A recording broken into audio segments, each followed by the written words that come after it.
நீங்கள் ஒரு இன்ஜினியரிங் இல்லை டிப்ளமோ ஸ்டூடெண்ட்டாக இருந்து உங்களுக்கு ஐடிக்குள்ளே போகிறது மிகப்பெரிய ட்ரீமாக இருந்துச்சு அப்படின்னா உங்களோட ட்ரீமை நினைவாக்கவே ராஜலட்சுமி எடுவர்ஸ்லேருந்து Python, Java, data science, finance மாதிரி மார்க்கெட்டிங் டிமாண்ட் கோர்சஸ் வந்து நடத்துகிறாங்க.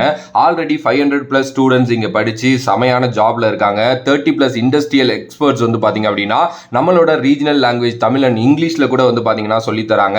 வீக்கெண்ட் கிளாஸஸ் இருக்குது, லைவ் ஆன்லைன் கிளாஸஸ் இருக்குது, record and pre record sessions இருக்குது, ப்ராக்டிக்கல் ஹேண்ட்லிங்காக இது எல்லாத்தையுமே சொல்லித்தராங்க. ரெஸ்யூம் எப்படி கிரியேட் பண்றது அப்படிங்கிறதுலேருந்து சாஃப்ட் ஸ்கில்ஸை டெவலப் பண்ணி இன்டர்வியூ ப்ராசஸ் வரைக்கும் எல்லாத்துக்குமே உங்களுக்கு வந்து பார்த்தீங்க அப்படின்னா அசிஸ்டன்ஸ் கொடுக்குறாங்க. அஃபோர்டபுள் ப்ரைஸில் வித் 0 காஸ்ட் இஎம்ஐயில் உங்களுக்கு வந்து பார்த்தீங்கன்னா இதை சொல்லி தராங்க. 100% பிளேஸ்மெண்ட்ஸ் இருக்குது. பிகாஸ் 500+ கம்பெனிஸோட இவங்களோட டைப் இருக்குது. ஸோ உங்களோட கெரியரை லிஃப்ட் பண்ணணும் அப்படின்னு நினச்சிங்கன்னா டிஸ்கிரிப்ஷனில் இருக்கிற லிங்கை கிளிக் பண்ணி நீங்கள் ஜாயின் பண்ணுங்கள் அண்ட் கெரியரை லிஃப்ட் பண்ணுங்கள். ஹலோ மீடியா கிரிக்ஸ் வியூவர்ஸ், உங்கள் எல்லாருக்கும் ஒரு பெரிய வணக்கம். இன்னைக்கான வீடியோ என்ன அப்படின்னா, பிசிசிஐ ஒரு சூப்பரான ஒரு விஷயம் பண்ணியிருக்காங்க அப்படின்னே சொல்லலாம். எம்எஸ் தோனியோட ஜெர்சி நம்பர் 7 ரிட்டையர் பண்ணிட்டாங்க. அப்படின்னா என்ன ப்ரோ, ரிட்டையர் பண்ணுறதுனா என்ன? அவர் தான் ஆல்ரெடி ரிட்டையர் ஆகிட்டாரு 2019 அப்படின்னு நீங்கள் கேட்கலாம். ஆக்சுவலி என்ன மேட்ரு அப்படிங்கிறத நான் சொல்கிறேன். என்ன அப்படின்னா, எல்லா ஸ்போர்ட்ஸ்லையுமே பெரிய பெரிய லெஜெண்ட்ஸ் வந்து உருவாகிறது ரொம்ப சாதாரண ஒரு விஷயம் தான். எஸ், ஆப்வியஸ்லி அவங்கனால அந்த டீமுக்கும் அந்த கண்ட்ரிக்கும் நிறைய நல்ல விஷயங்கள் வந்து நடந்திருக்கும். ஒன்ஸ் அவங்களோட கெரியர் அந்த ஸ்போர்ட்ஸ்ல முடிஞ்சதுக்கு அப்புறம் அந்த போர்டு என்ன பண்ணுவாங்க அப்படின்னா, அவங்க இவ்வளோ நாள் போட்டு விளையாண்ட அந்த ஜெர்சி நம்பரை வந்து ரிட்டையர் பண்ணிடுவாங்க. அப்படி ரிட்டையர் பண்றதுனா இதுக்கப்புறம் எவ்வளோ காலங்கள் எவ்வளோ வருடங்கள் ஆனாலும் அந்த ஜெர்சி நம்பரை யாரும் யூஸ் பண்ணக்கூடாது அப்படிங்கிறது தான் அதுக்கான அர்த்தம். ஓகே, ஸோ அது வந்து பார்த்தீங்கன்னா இந்தியன் கிரிக்கெட் போர்டு இதுக்கு முன்னாடி சச்சின் டெண்டுல்கருக்கு 2017 ஆண்டு பண்ணாங்க. 2017 ஆண்டு பிசிசிஐ சைட்லேருந்து அறிவிச்சது என்ன அப்படின்னா, அந்த ஜெர்சி நம்பர் 10 அப்படிங்கிறது இனிமே இன்டர்நேஷனல் கிரிக்கெட்ல இந்தியன் பிளேயர்ஸ் யாரும் யூஸ் பண்ணக்கூடாது. ஏன்னா அது ஒரு லெஜெண்டோட ஜெர்சி, அவர் நமக்காக பண்ணதுக்காக நம்ம திருப்பி அவருக்கு ஒன்று பண்றோம் அப்படின்னு சொல்லிட்டு அந்த ஜெர்சியை ரிட்டையர் பண்ணாங்க. அதுக்கு இடையில வந்து பாத்தீங்கன்னா நம்பர் 10 போட்டு நம்ம ஷர்துல் தகூர் விளையாண்டாரு. அப்பையில ஒரு சின்ன இஷ்யூ எழுந்துச்சு. அதனாலதான் வந்து பாத்தீங்கன்னா அந்த ஜெர்சி ரிட்டையர்மெண்ட்ங்கிறத வந்து டக்குன்னு அறிவிச்சாங்க.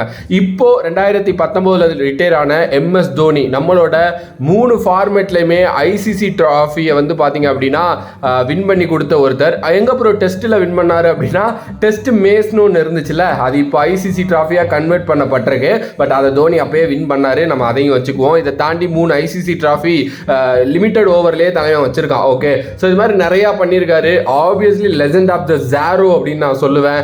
இந்தியன் கிரிக்கெட்டுக்காக நிறைய பண்ண ஒருத்தர், இந்தியன் டீமோட கேப்டன்.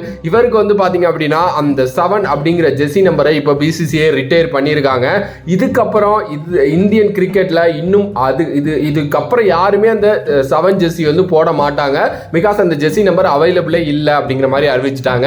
இது வந்து பாத்தீங்கன்னா எல்லாருக்குமே கிடைக்காதுங்க. ஒரு பிளேயர் நம்ம நாட்டுக்காக என்ன பண்றான், அந்த போர்டுக்காக என்ன பண்ணியிருக்கான், அந்த கண்ட்ரி வந்து அவனை எந்த அளவுக்கு பார்க்குது இப்படிங்கிறதெல்லாம் பொறுத்து தான் இந்த விஷயத்தை வந்து கொண்டுட்டு வருவாங்க.